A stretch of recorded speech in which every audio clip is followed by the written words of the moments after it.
cette vidéo, on va voir comment on peut récupérer des données depuis une API de façon asynchrone. Donc, on a dans notre liste de films, par exemple, je vais tout fermer ce que j'ai ouvert.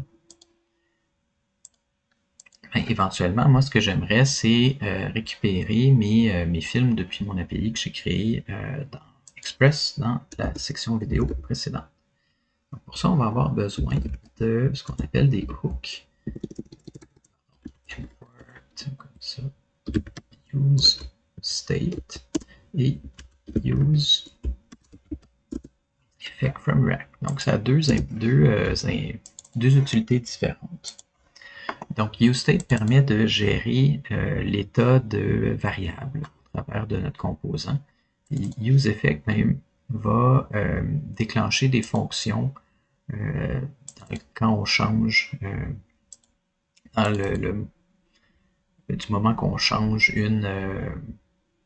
notre variable ou s'il y a un changement qui a été fait à notre variable, ça va redéclencher cette fonction-là. Ou ça peut se faire aussi au chargement du composant. Du moment qu'on charge le composant, on pourra aller chercher, par exemple, les informations dans notre base de données. Pour des choses, on va aller chercher let, puis on va mettre un crochet. Puis on va l'appeler film. Film est égal use state, puis on va mettre la valeur par défaut d'un tableau vide. Donc, useState, on vient déclarer notre variable qui va être utilisée partout dans notre composant. Puis, la fonction qui sert à modifier ce composant-là. Ensuite, on vient mettre la valeur par défaut. Donc, dans notre cas, c'est un tableau vide, donc on voudrait juste initialiser un tableau vide. Ensuite, par exemple, ici, moi, ce que j'aimerais faire, c'est avoir une liste qui va avoir une classe de grille, classe name grille. Donc, je vais pouvoir afficher mes vignettes de mon film différemment. Puis, à l'intérieur, ben moi, je vais utiliser film.map. Besoin de ça ici. Film.map. Donc, map, ça retourne un tableau avec ce qu'on va mettre à l'intérieur. Donc, par exemple, s'il y a une fonction, je peux utiliser les fonctions fléchées ici. Puis ici, pour chacun des films, c'est un peu comme for each, sauf que la fonction map prend un return, puis ce qui est retourné va être mis dans un tableau. Puis comme on peut passer un tableau d'éléments HTML ici, mais ça va les afficher correctement dans notre return. Puis là, je vais mettre je vais mettre une div comme ça. Puis à l'intérieur, ben, je voudrais dire, mettons, film.titre. Ensuite, ce qui est important quand on utilise map, c'est qu'il va falloir aussi mettre une propriété clé parce que React s'en sert pour mettre à jour les éléments. Donc, je vais mettre une propriété clé qui doit être unique. Donc là, dans ce cas-ci, je pourrais mettre film.id. Donc là, maintenant, normalement, ben là, c'est sûr qu'il ne va rien se passer parce que j'ai rien mis dans mon tableau. Si on regarde ici, je m'en vais dans la liste des films, aucun changement. Sauf que là, ben là, je vais aller chercher, moi, mes films qui sont dans mon API. Donc, je vais utiliser useEffect de cette manière-là. useEffect. En fait, si je voulais tester avant, on va tester avant, comme ça.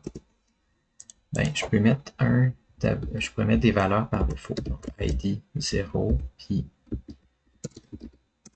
titre. Donc là, maintenant, par défaut, je devrais avoir, si j'en ai deux, il va passer au travers de chacun des objets de ma liste.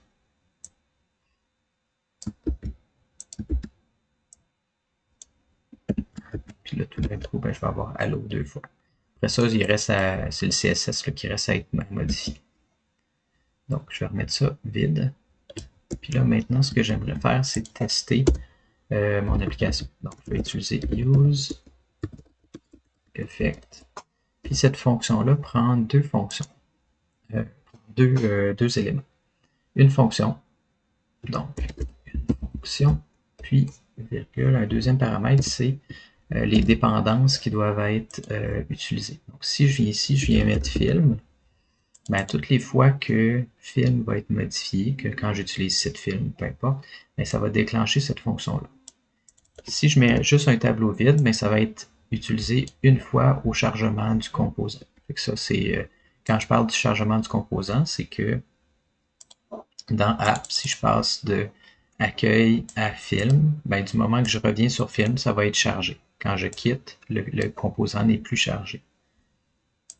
Donc là, moi, ce que j'aimerais comme fonction, ben, c'est avoir une fonction ici asynchrone qui va s'appeler fetch data, ou on peut l'appeler comme vous voulez. Donc j'ai une petite fonction à l'intérieur qui va être asynchrone. Puis à la fin, je vais l'appeler, pas besoin de majuscule. Et après, ben, je vais définir ma fonction, puis je vais faire fetch data, je vais l'appeler tout de suite.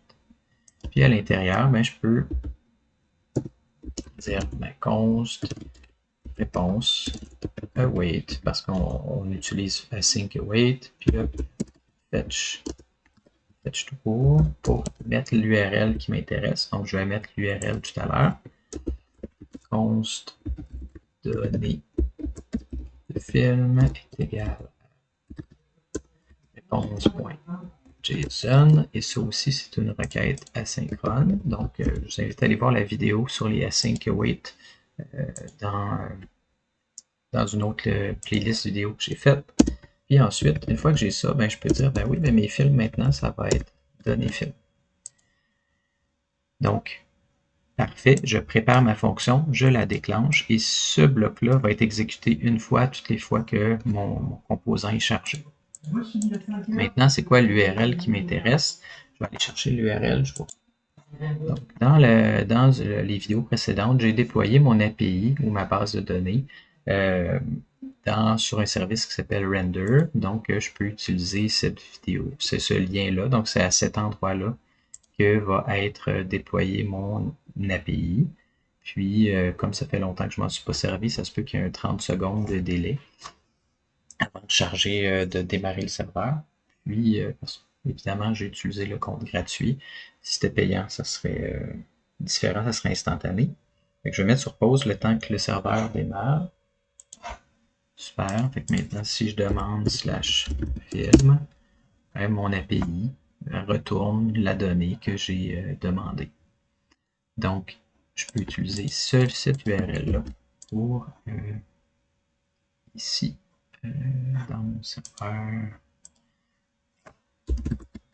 Je vais faire un fetch. Puis là, ce qui va être retourné, du moment que je récupère une donnée, ben, j'ai modifié mon tableau. Puis du moment que cette donnée-là est changée, ben, ça vient mettre à jour le composant ici directement. On voit que je vais faire une petite base de CSS. Puis on voit que j'ai tous les éléments qui ont été affichés. Je vais mettre sur pause. Je vais ajuster un petit peu le CSS, je vous prie. Je fais un petit CSS très rapide. Donc, j'ai mis une liste en display flex en wrap. Ensuite, j'ai mis mes éléments à 30%. Puis après ça, j'ai mis une bordure, puis un padding. Et que ça fait que j'ai aussi à rajouter ma classe grille élément pour l'élément de la grille. Puis, je suis venu importer mon CSS en haut de mon document. Donc, dans ma liste de films. Ce qui donne un look à peu près comme ça. Ensuite, si je voulais importer mes images, ben, tout dans mon dossier public, ici qui a été créé au début du projet, ben, je vais venir importer toutes mes images. Donc, je suis venu glisser mon dossier image dans le dossier public. Là, j'ai une image par vignette de film. Et dans mon petit composant, ben, je suis venu déposer une image dans laquelle j'ai rajouté la source. Donc, j'ai eu besoin d'utiliser une variable à l'intérieur, donc j'ai regroupé ça pour faire du JavaScript. Ensuite, j'ai utilisé les littéraux de chaîne, puis j'ai rajouté ma propriété qui est dans ma base de données. Maintenant, évidemment, mes images sont super grosses. Je vais aller dans mon CSS et images 100%, site, 100%. Et là, ben, j'ai mes vignettes qui s'ajustent en fonction du pattern. Donc, on a déjà les vignettes qui viennent de s'ajouter. Donc, c'est comme ça qu'on vient aller chercher de la donnée de façon asynchrone dans React.